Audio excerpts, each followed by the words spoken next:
Hello guys, welcome to Nivedita Saha blog. আজকে সবাই মিলে আমরা একটু বেরোচ্ছি রাতে ডিনার করতে। এখন আমরা তৈরি হয়ে নিয়েছি, এখন সবাই মিলে বেরোবো।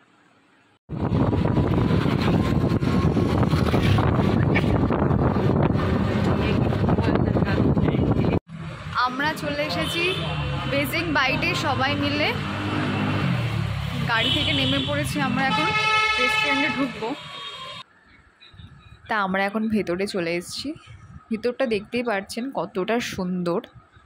আজকে বিশেষ কারণে আমাদের এখানে আসা। খুব একটা খুশির খবর শুনে রোহন আমাদের বললো চলো আজকে আমরা বাইরে ডিনার করব। তা আমরা সবাই মিলে এখানে এসেছি, আমি, মা, বাবা, আমার হাজব্যান্ড মানে রোহন আর ছেলে।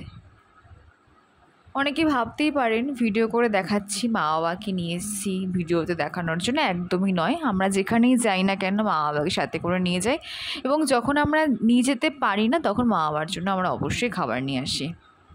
এখানেও অর্ডার করে দিল mixed fried rice, chilli chicken, veg fried rice আর চিলি পনির।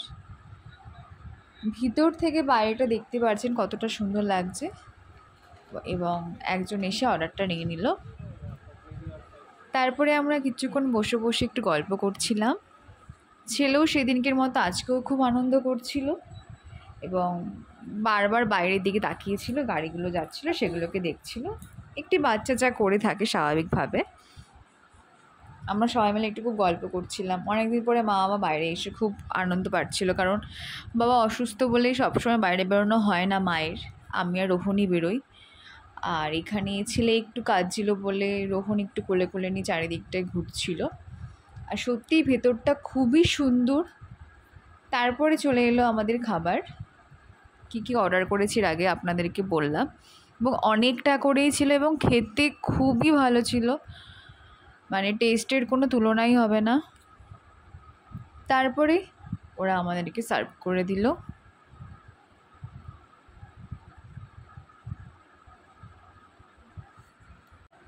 অনেক রকমই খাবার ছিল, তার মধ্যে আমাদের এই খাবারটাই বেশি পছন্দ হয়েছিল। আমরা আগেও এখানে খেয়েছি, তো আমাদের মিক্সড ফ্রাইড রাইস এবং চিলি চিকেনটাই সব থেকে বেশি ভালো লেগেছে, তো তার জন্য এটা আবার নেওয়া। তা ওরা আমাদেরকে সার্ভ করে দিচ্ছিল। বাবা যেহেতু মিক্সড ফ্রাইড রাইস খাবে না, সেই ক্ষেত্রে বাবার জন্য রোহন আনা করিয়েছিল নর্মাল ভেজ ফ্রাইড রাইস আর চিলি পনির। পরিমাণটাও দেখতেই পাচ্ছেন কতটা করেছিল, খুবই সুন্দর খেতে। আর মানে প্রচুর পরিমাণে ওর মধ্যে prawn, chicken, egg, mushroom, mixed fried রাইসে যা যা থেকে থাকে সব কিছুই ভরপুরভাবে ছিল, সেগুলো আপনারা দেখতে পাচ্ছেন। দেখতেই কতটা সুন্দর, তাহলে ভাবুন খেতে কতটা ভালো হবে। বলতে বলতে আবারও মুখে জল চলে আসছে। যাই হোক, ওরা আমাদেরকে খুব সুন্দরভাবে সার্ভ করে দিল। অপেক্ষা এখন কতক্ষণে খাবো। তারপরে বাবাকে দিয়ে দিল বাবার জন্য অর্ডার করা চিলি পনির, এবং আমাদেরকে সার্ভ করলো চিলি চিকেন। আমরা স্ন্যাক্স নিইনি, কারণ আমরা একটু রাত করেই গেছিলাম, এর জন্য আমরা আর স্ন্যাক্সের দিকে যাইনি, ডাইরেক্ট ডিনারেই গেছি। তো ওরা সার্ভ করে দিল, এবার আমরা খাবো। তো সবাই মিলে খাওয়া শুরু করে দিয়েছে। যেহেতু আমার কোলে ছেলে ছিল, তো সেহেতু আমি একটু একটু করে আস্তে আস্তে খাচ্ছিলাম।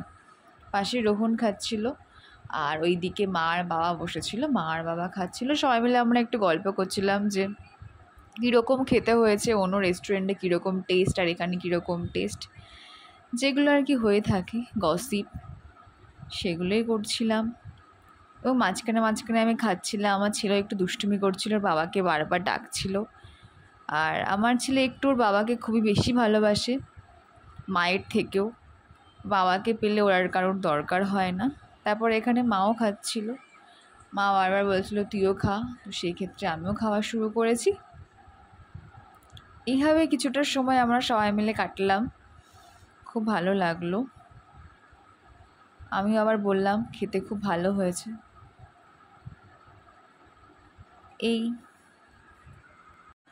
এই রকম বৃষ্টির সময়, এই রকম ওয়েদারে গরম গরম খেতে তো অবশ্যই ভালো লাগে, এবং তার সাথে যদি সবাই মিলে একটু বাইরে খাওয়া যায় তাহলে আরও বেশি ভালো লাগে।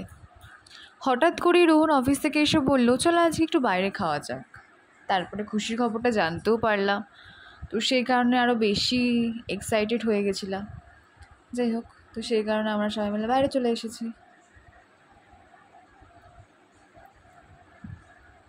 সব সময় তবে যাওয়া হয় না, কিছু কিছু সময় খুব ভালো লাগে অনেক দিন পরে পরে এরকম গেলে। ও একটু মাঝখানে ছেলেকে আদরও করছিল, ছেলে খুব ঘেমে যাচ্ছিল, ওর প্রচণ্ডই গরম, ওর বলে নয় প্রতিটা বাচ্চাদেরই এখন প্রচণ্ড গরম। তা আমি একটু দেখছিলাম যে আছে কি না, ওপরে ফ্যান আছে কি না। তা চিলি চিকেনটাও খেতে খুব ভালো ছিল, এবার অনেকটা দিয়েছিল, গ্রেভিটা আমাদের সবারই খুব ভালো মতো হয়ে গেছিলো। তা এখানে মাও খাচ্ছিল, মাকেও একটু দেখালাম মা কীরকমভাবে খাচ্ছে, মাকেও জিজ্ঞেস করলাম মা কেমন খেতে হয়েছে। মায়েরও খুব খাবারটা পছন্দ হয়েছে, মা বলছে নেক্সট টাইম অন্য কোথাও যাবো না, আসলে এখানেই আসবো। ছেলে আমার চুল ধরে টানছিল, দুষ্টুমি করছিল, সেটা আপনারা দেখতেই পাচ্ছেন। এইভাবে ছেলের সাথে আস্তে আস্তে করে আমি খাচ্ছিলাম। এবার বাচ্চারা থাকলে যা হয় ওটুকু তো ওরা করবেই, তাই না? আর রাতও হয়ে যাচ্ছিল, ওরও খাওয়ার সময় হয়ে যাচ্ছিল, তো একটু বিরক্ত হচ্ছিল। আর সবাই মিলে খাচ্ছিলাম, ওকে দিচ্ছিলাম না বলে ও আমার প্লেট ধরে টানাটানি করছিল, বাবাকে টানছিল। এইভাবে সময় কাটছিল আমাদের, আর খাচ্ছিলাম, আমরা গল্প করছিলাম।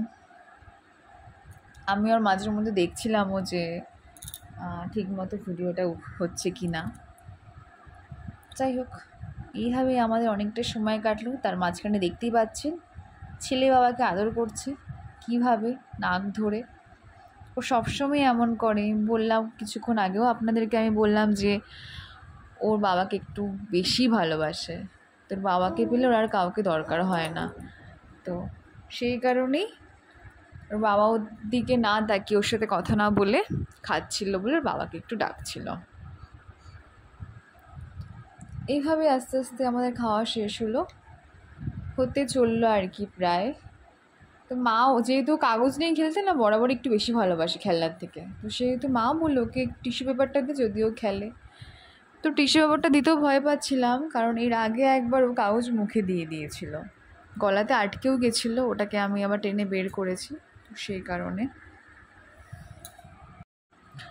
তারপর আমাদের খাওয়া শেষ হয়ে গেল, দেখতে পাচ্ছেন প্লেট সব পরিষ্কার, আমরা খুব ভালোভাবে খেয়েছি। খেতে এতটাই ভালো ছিল যে আর ফেলে দেওয়ার তো কোনো কথাই না, খুব ভালো লেগেছে, সব কিছু মিলিয়ে খুব ভালো লেগেছে। আবারও ছেলে বাবাকে ডাকছে, আমার কোলে আর থাকবে না, ওর বাবার কোলে যাবে। খাওয়া দাওয়ার শেষ, এবার আমাদের বিল চলে এসছে, ও এখন পেমেন্ট করে নিয়েছে। তো আমি একটু উঠে একটুখানি ফটো তুললাম সবাই মিলে। এখন আমরা বেরোচ্ছি, বেরোতে আবারও দেখাচ্ছি রেস্টুরেন্টের ভেতরটা কীরকম ছিল। শিলিগুড়িতে আসলে বা যারা শিলিগুড়িতে আছেন অবশ্যই ওয়েজিং বাইটে যাবেন, খুব কম খরচে খুব ভালো টাকা, প্রত্যেকেই খেতে পারেন, এমন না যে খুব বেশি টাকা খেতে পারবেন না, তেমন নয়। তারপরে আমরা ওখান থেকে বেরিয়ে গেলাম, মা আর ছেলে মিলে ওখানে একটু ফটোশ্যুট করছিল। তারপরে আমি আর বাবা নিচে নেমে এলাম, যেহেতু গাড়ি নিচে আসবে, তো আমাকে রোহন বললো তুমি আগে নিচে গিয়ে দেখো গাড়িটা আসলো কি না। তারপরে আমরা বেরিয়ে গেছি, আমি একটু কথা বলছিলাম, তা ভালো ঠিক মতো শোনা যাচ্ছিলো না বলে আমি আবার পরে ভয়েস দিয়েছি। তো এবার চলে বাইরেটা দেখতেই পাচ্ছেন, দোকানপাট সব বন্ধ হয়ে গেছে, যেহেতু রাত এখন 11:30 বাজে। সারাদিন দোকান বিধান মার্কেটের দোকান খোলা থাকে বলে, দোকানপাটগুলো খোলা থাকে বলে, তাই রাত্রে 10টা না বাজতে ওখানে দোকানপাট বন্ধ হয়ে যায়। তারপর আমাদের গাড়ি চলে এলো, তো আমরা সবাই মিলে গাড়িতে উঠে পড়লাম, তা বেরিয়ে গেলাম বাড়ির দিকে। এইভাবেই আজকে আমাদের রাতটা কাটলো, খুবই ভালো কেটেছে। এবং ভালো লাগলে অবশ্যই লাইক শেয়ার সাবস্ক্রাইব করবেন, এবং আমার মেকআপটা কেমন লেগেছে কমেন্টে জানাবেন।